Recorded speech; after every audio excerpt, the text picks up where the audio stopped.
आज हम खास मुलाकात कर रहे हैं श्री नवल किशोर जी से। इनकी यहाँ अशोक गार्डन में शॉप है, गैस एजेंसी है। और इनसे आज हम चर्चा कर रहे हैं जो आज की डेट में जो पॉलिटिक्स की व्यापारीकरण हो गया है, जो पॉलिटिक्स एक जनसेवा ना रह के एक व्यापारीकरण हो गया है, उस पर क्या विशेष टिप्पणी आपकी खुद की, क्या उस पर विशेष टिप्पणी आप करना चाहेंगे? सर वर्तमान में मोदी जी के जितने भी निर्णय जो वर्तमान में चल रहे हैं उसमें उन्होंने बड़े आदमी को बड़ा आदमी बनाया, छोटे आदमी को छोटा ही कर दिया है। इस वजह से क्या हुआ, जैसे अपन एग्जांपल ले कि किसी को मोबाइल पहले परचेस करना होता तो दुकान दुकान चला जाता था और वो मोबाइल परचेस करता था, तो उससे एक चैनल वाइज उसको कंपनी को भी प्रॉफिट जाता था, डीलर डिस्ट्रीब्यूटर को भी प्रॉफिट जाता था। अब इन्होंने ऑनलाइन जैसी पद्धति जो अपना ली है, इसमें ये हो रहा है कि मात्र कंपनी को डायरेक्ट लोग ऑर्डर कर देते हैं और वहाँ से वो ला लेते हैं, बीच के बिचौलियाँ पूरे ख़त्म हो गए। तो कस्टमर को तो फ़ायदा हुआ, लेकिन मार्केट में व्यापार पूरा ख़त्म हो गया। व्यापार खत्म हो गया। कुल मिला के मतलब हम ये कह सकते हैं कि कहीं ना कहीं सरकारी जो पॉलिसीज़ हैं वो इफ़ेक्ट डाल रही हैं आम आदमी पे। बिल्कुल इफेक्ट डाल रही, बहुत बड़ी मात्रा में डाल रही है। अपन तो सिर्फ उसी से एक एग्जांपल लेके, पहले अगर हम किसी को मोबाइल को रिचार्ज कराना होता था तो हम एक मतलब हर कंपनी अपना डीलर डिस्ट्रीब्यूटर सब बनाती थी, तो उनको दो दो एक एक दो दो 3-3% कमीशन मिलता था। आज की डेट में ये ऑनलाइन पद्धति में ये हो गया कि आदमी ने अपने मोबाइल से रिचार्ज कर दी, बीच के सारे डिस्ट्रीब्यूटर डीलर को जो कमीशन आना था पूरा खत्म हो गया। तो फ़र्क तो पड़ना है, बहुत बड़ी मात्रा में फ़र्क पड़ना है। और आज ये जो आप बीएसएनएल में जो एक हंगामा हुआ था सभी वेंडर्स का, वो किस सिलसिले में हुआ था और उसमें आगे क्या आगे कार्यवाही आप करने वाले हैं, तो इस पर पूरी जानकारी दें। हम लोगों ने बीच में आदरणीय महेश शुक्ला जी से बीच में एक बार सारे वेंडरों से जाके मुलाकात करी थी। उनको हमने अपनी एक परेशानी बताई थी।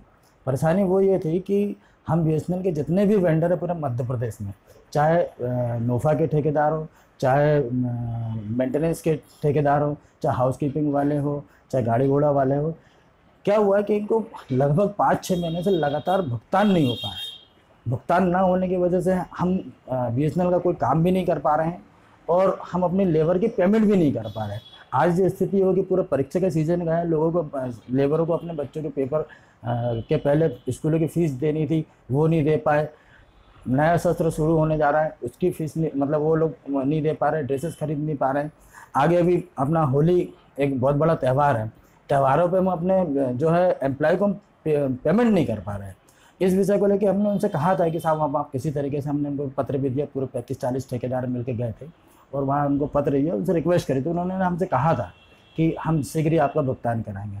वर्तमान में अभी जो है हम लोगों ने अभी तक भुगतान नहीं हो पाया, तो हमने फिर सारे वेंडरों ने मिलके 13 तारीख को सुबह 1 बजे हमने चिनार पार्क में, हमारी एक समिति, हमारे पास कोई समिति नहीं थी पहले, हमारा कोई एसोसिएशन नहीं था मध्य प्रदेश में, कभी इसके पहले हमें ज़रूरत नहीं पड़ी, तो हमने भी आह्वान किया था सभी मध्य प्रदेश में जितने भी वेंडर्स है सभी को हमने 13 तारीख को 1 बजे चिनार पार्क में बुलाया है और उसमें हम एक अपनी समिति का गठन करेंगे और फिर समिति के माध्यम से हम सारे उच्च अधिकारी से अनुरोध करेंगे कि हमारा होली के पहले किसी न किसी तरीके से कुछ तो भुगतान कराएं। अगर मतलब एक अलग अलग आदमी इंडिविजुअली जाके प्रेशर बनाएगा, इससे बेहतर है कि पूरे सारे हाँ, वेंडर एकजुट होकर एकजुट आंदोलन हो, के तौर पे उनसे है ना हाँ पैसे की मांग की जाए कि भाई भुगतान किया जाए। भाई 100% डिस्बर्समेंट आप नहीं कर पा रहे हैं, हाँ, तो हमें कुछ तो कुछ तो किया रिलीज जाए। किया जाए, ताकि अभी ये स्थिति हो जाएगी अगर हमने होली में अगर हमने भुगतान नहीं किया अपने नीचे हमारे कर्मचारियों को, तो बहुत बहुत विषम परिस्थिति में हम लोग फंस जाएंगे। क्योंकि वो छोटा आदमी, उसे 4-5 हज़ार रुपये, 7 हज़ार रुपये तनख्वाह, 10 हज़ार रुपये हम तो उसको तनख्वाह दे रहे हैं, वो 10 हज़ार रुपये में पूरा खर्चा चलाता है और उसको भी हमने अभी 3-3, 4-4 महीने से हम भुगतान नहीं दे पा रहे हैं। तो लोग तो बड़े विचित्र विचित्र हमें धमकियाँ दे रहे हैं कि साहब आप भुगतान नहीं करोगे तो आत्महत्या कर लेंगे, क्या ये कर लेंगे। अखबारों में भी छप रहा है कि जो है कर्मचारी इस तरीके की वो कर रहा है। तो अभी हमसे ये है कि किसी तरीके से एक बार फिर पुनः एक बार हम चाहते हैं, निवेदन करते हुए हमारे आदरणीय महेश शुक्ला जी से कि सीजे में जो हमारे मुख्य महाप्रबंधक है कि किसी तरीके से सर हमें पूरा नहीं हो पा रहा है, जितना हो सकता है उतना करें ताकि थोड़ी सी राहत मिले।